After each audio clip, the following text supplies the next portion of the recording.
तुम्हें मस्जिदें फिर गिराने की जिद है, तुम्हें फिर दीवारें उठाने की जिद है, तो सुन लो कि मैं हूं तुम्हारा मुखालिफ, मुझे देश अपना बचाने की जिद है। नमस्कार, सलाम, बेबाक भाषा के बोलते शब्द में आपका एक बार फिर स्वागत है। मैं हूं मुकुल सरल। आज से 32 साल पहले 6 दिसंबर 1992 को एक मस्जिद गिराई गई, लेकिन आज एक नहीं, हजारों हजार मस्जिदें, मज़ारे उनके निशाने पर हैं। कुछ अतिक्रमण के नाम पर गिराई जा रही हैं, तो कुछ के नीचे मंदिर खोजे जा रहे हैं। लेकिन ये हिंदुत्ववादी नफरती लोग नहीं जानते कि ये मस्जिद या मज़ार नहीं खोद रहे, बल्कि अपने ही मुल्क की नींव खोद रहे हैं, बुनियाद हिला रहे हैं। युवा कवि अदनान कफील दरवेश कहते हैं कि पहले कीचड़ में सूरज गिरा और मस्जिद की नींव से उठता गुबार और काले धुएं में लिपटा अंधकार पूरे मुल्क पर छाता चला गया। फिर नाली में हाजी हशमतुल्लाह की टोपी गिरी, सकीना के गर्भ से अजन्मा बच्चा गिरा, हाथ से धागे गिरे, रामनामी गमछे गिरे, खड़ाऊं गिरे, बच्चों की पतंगे और खिलौने गिरे। बच्चों के मुलायम सपनों से परियां चीखती हुई निकलकर भागीं और दंत कथाओं और लोक कथाओं के नायक चुपचाप निर्वासित हुए एक के बाद एक। फिर गांव के मचान गिरे, शहरों के आसमान गिरे, बम और बारूद गिरे, भाले और तलवारें गिरी, गांव का बूढ़ा बरगद गिरा, एक चिड़िया का कच्चा घोंसला गिरा, गाढ़ा गरम खून गिरा, गंगा जमनी तहजीब गिरी, नेता परेता गिरे, सियासत गिरी, और इस तरह एक के बाद एक नामालूम कितना कुछ भरभरा कर गिरता ही चला गया। जो गिरा था, जी हां, 6 दिसंबर 1992 जो गिरा था वो शायद एक इमारत से काफी बड़ा था।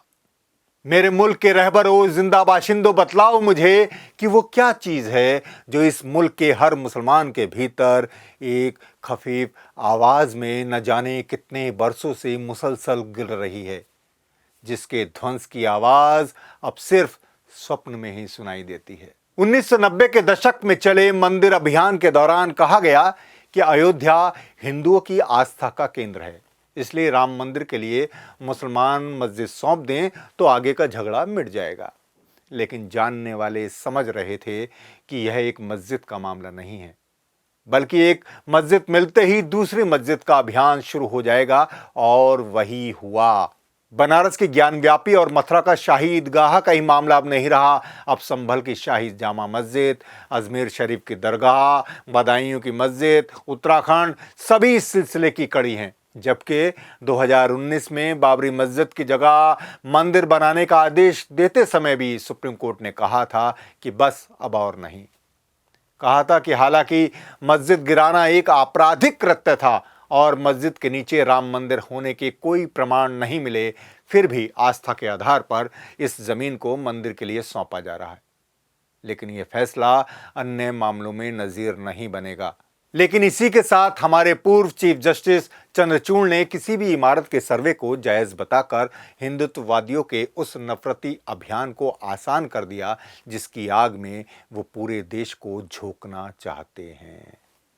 कवि चंदन सिंह अपनी कविता दंगा में कहते हैं कि स्लेट पट्टी पर अगर गलत हिज्जे में भी लिख जाता था माँ, तब भी बच्चा उसे मिटाते हुए सहमता था।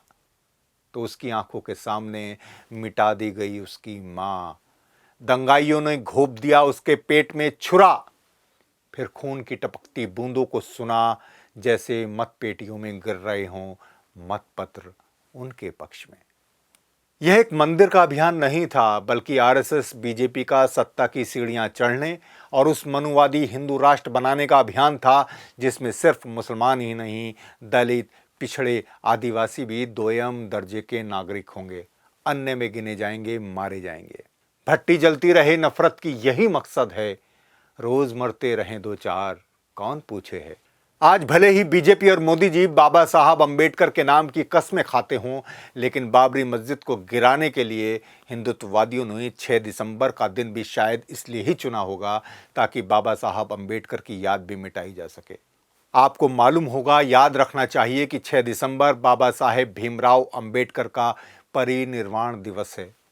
हालांकि बाबा साहेब के काम और याद को कोई ताकत हमारे दिलों से नहीं मिटा सकती, लेकिन फिर भी दोनों अर्थों में यह दिन संविधान और लोकतंत्र पर हमले का भी दिन था। नफरत का कारोबार किया, पढ़ लिख कर सब बेकार किया। एक लोकतंत्र का मंदिर था, मस्जिद कह के मिस्मार किया। आज भले ही अयोध्या में भव्य राम मंदिर बन गया हो, लेकिन सच जानिए कि राम आज भी वनवास में ही हैं। कैफी आजमी ने सच ही कहा था कि पांव सरजू में अभी राम ने धोए भी न थे, कि नजर आए वहां खून के गहरे धब्बे। पांव धोए बिना सरजू के किनारे से उठे राम, ये कहते हुए अपने द्वारे से उठे, राजधानी की फजा आई नहीं रास मुझे, 6 दिसंबर को मिला दूसरा वनवास मुझे।